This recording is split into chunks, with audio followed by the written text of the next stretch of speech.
சென்னை தலைமைச் செயலகத்தில் முதலமைச்சர் விஜய் தலைமையில் பள்ளிக்கல்வித்துறை தொடர்பான ஆய்வுக் கூட்டம் நடைபெற்று வருகிறது.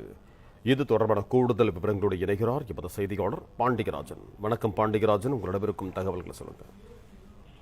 சென்னை தலைமைச் செயலகத்தில் தமிழ்நாடு முதலமைச்சர் விஜய் அவர்களுடைய தலைமையில பட்ஜெட் கூட்டத்தொடருக்கு முன்பாக துறை சார்ந்த ஆய்வுக் கூட்டங்களை நடத்தி வருகிறார். அந்த வகையில் இன்று சென்னை தலைமைச் செயலகத்தில் முதலமைச்சர் விஜய் அவர்களுடைய தலைமையில பள்ளிக்கல்வித்துறை தொடர்பான ஆய்வுக் கூட்டம் சற்று முன் தொடங்கி நடைபெற்று வருகிறது. பள்ளிக்கல்வித்துறை அமைச்சர் ராஜ்மோகன், பள்ளிக்கல்வித்துறை செயலாளர் சந்திரமோகன், பள்ளிக்கல்வித்துறை இயக்குநர்கள் எல்லாம் இந்த கூட்டத்தில் பங்கேற்றிருக்கிறார்கள். குறிப்பாக இந்த ஆய்வுக் கூட்டத்தை பொறுத்த வரைக்கும் தமிழக வெற்றிக் கழக அரசு அமைத்ததன் பிறகு அவருடைய தேர்தல் வாக்குறுதியில் சொன்ன 3 ஆண்டுகள் அல்லது இந்த 1 ஆண்டுகள் செயல்படுத்தக்கூடிய திட்டங்கள் எவை என்பது குறித்து பேசப்பட இருப்பதாக சொல்லப்பட்டிருக்கிறது. அரசு பள்ளி ஆசிரியர்களுடைய தகுதியை மேம்படுத்தும் விதமாக தேர்வு செய்யப்படும் தகுதி வாய்ந்த ஆசிரியர்கள் ஒவ்வொரு ஆண்டும் பள்ளிகளில் சிறந்து விளங்கக்கூடிய சிங்கப்பூர் மற்றும் பின்லாந்து நாடுகளுக்கு பயிற்சி பெறுவதற்காக அனுப்பக்கூடிய அந்த திட்டத்திற்கான வாய்ப்பு இருப்பதாக சொல்லப்பட்டிருக்கிறது.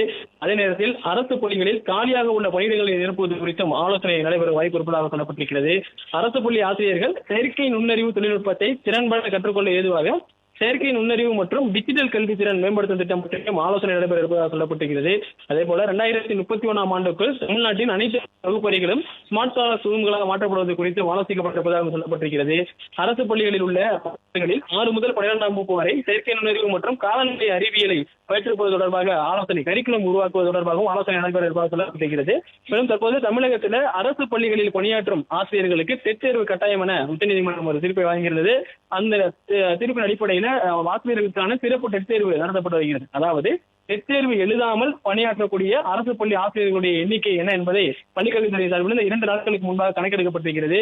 டெட் தேர்வு எழுதி பணியில் இருக்கக்கூடிய ஆசிரியர்களின் எண்ணிக்கை, அவர்களுடைய பணியாற்றக்கூடிய அந்த வருடங்கள் விவரம், அவருடைய அனுபவ விவரம் எல்லாம் சேகரிக்கப்பட்டிருப்பதாக சொல்லப்பட்டிருக்கிறது. இந்த டெட் தேர்வு விவகாரம் குறித்தும் முதலமைச்சரிடம் பள்ளிக்கல்வித்துறை சார்பில் தெரிவிக்கப்பட்டிருப்பதாகவும் சொல்லப்பட்டிருக்கிறது.